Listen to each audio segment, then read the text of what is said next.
Hey team, welcome back. Strategic leadership, it's the routines that gets us through to the end. Just like the classroom where routines get students through and save teachers, we need routines to help us as leaders to get through to the end of the academic year. The academic year is long. The end of the year is a countdown of days and waking up thinking, how many more times do I have to do this? Praying that teachers will all come today and hoping that emails are few, gentle and not too demanding. Even for the most positive and fit of us, the end of the year is hard work.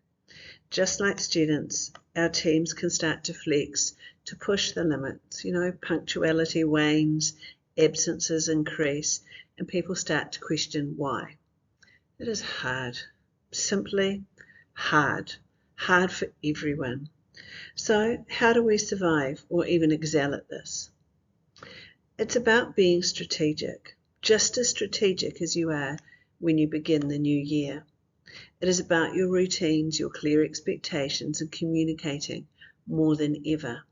People become reactionary, fuses are short, and we can read into situations that aren't necessarily as they seem. So, I've put together my survival list. I don't claim to know all the answers, but this is what helps me. So maybe it might help. One or two things might help you. Number one, get into the classroom. Get out of your office and start to co-teach. Don't worry about how busy you are. Just get in there and spend some time with the kids and with your teachers. Listen, be present, ask questions and listen. I can't say the word enough. Listen. You will have to counsel. You will be the psychologist more than any time of the year. People are familiar and they are tired. Filters are off and they're often a little more open and comfortable talking more frankly. The team will walk in and say what they think. Listen. Don't react. Hold it together. Help them reset the clock. Reset it with and for them. You don't have to agree. You do have to listen. Then go back to your routines and expectations. Yes, you do eat here. Yes, we meet with parents each day at this time. Yes, we do turn up on time. When you see this, when you see the slide starting to happen, step in and reiterate the norms and expectations. You might not be liked, but it keeps things clear and gives a sense of direction through to the end. And for those on the team that need compliance, they'll really, really appreciate you. And next, flex. Have some flex in your understanding. Be a little more compassionate and understand that at this time of the year we need to see shades of grey. Where can you flex? Where can you just call it an early day and send people home? These points are critical to keeping the team together and you sane. The clear calendar, open to everyone. I don't mean an empty calendar, I mean a transparent calendar. Put everything that needs to happen on a physical, visible calendar. I'm not talking digital, and I'm not talking an email, and I'm not talking a link, and I'm not talking a list. There on the wall, so everyone can see what needs to be done on which day and by whom. If someone's out, missing, doing something else for the day, write it on the calendar.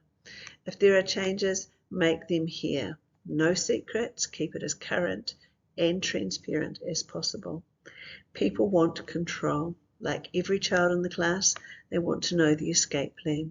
So do this for your team. Then write the finishing list. This is the checklist of everything that needs to be done in that last month. By when, in order. I can take the list, I can self-manage, and I can get things done. What do you want? What do you want from me? How do you want it done? And by when? Normally we would spend a whole lot of time beginning with the why. This time of the year, less why and more what, when and how. Talk less and let people get on with things. Step in to help, support, co-teach and then get out.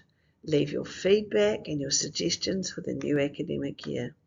Give me choice, I need direction, and I need freedom.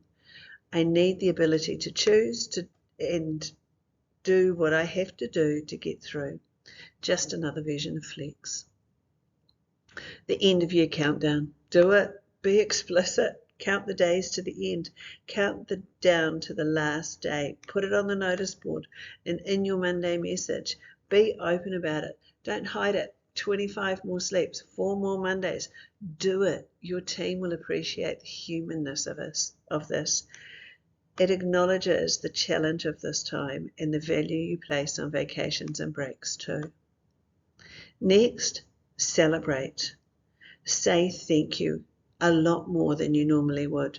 Days when the team have given that little bit extra, say thank you. Celebrate getting through a tough meeting. Celebrate day 1 of exams and the internet not crashing. Say thank you. Next, cancel meetings. If you don't need a meeting, please don't have it. Let it go. Can you send a message or an email instead? And what will we achieve if we do have to meet? Minimize meetings, meeting length and frequency. Less is more. Go back to the self-managing point above. Clarity, Mark 2. Just like the students, everyone wants clarity. Answer questions, set clear direction, tell people what is needed, ask for fewer opinions, set more direction. Be specific, be brief, and let people get on with things. Offer hope and fun. Show you care. Everyone loves the gift of time. Letting the team go early on the odd day works, but note this is the slippery slope, and it's to just not getting things done. Don't give them every day off. Be random in the way that you credit time. Go home early every so often, but don't make it predictable. Otherwise people just take the time and don't do the jobs. But I do believe in golden tickets. If you turn up every day this week on time, then we put your name into our lucky draw each week. We draw out 2 names. You get a golden ticket, 1 hour credit of your time. You go home early, can come in late if you're off schedule. The draw itself gives hope and shows you care, gives the team a time to celebrate with those that do win each week.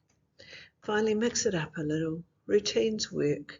Sticking to norms is helpful, but then add the spice too. Supply the staff room with some special coffee and cream and flavourings, or teach the team to play dodgeball instead of having a staff meeting. Start the summer fitness testing challenge 6 weeks out from the end. Plan the end of year celebration. Plan your holiday fun too. The end is nigh. You will survive.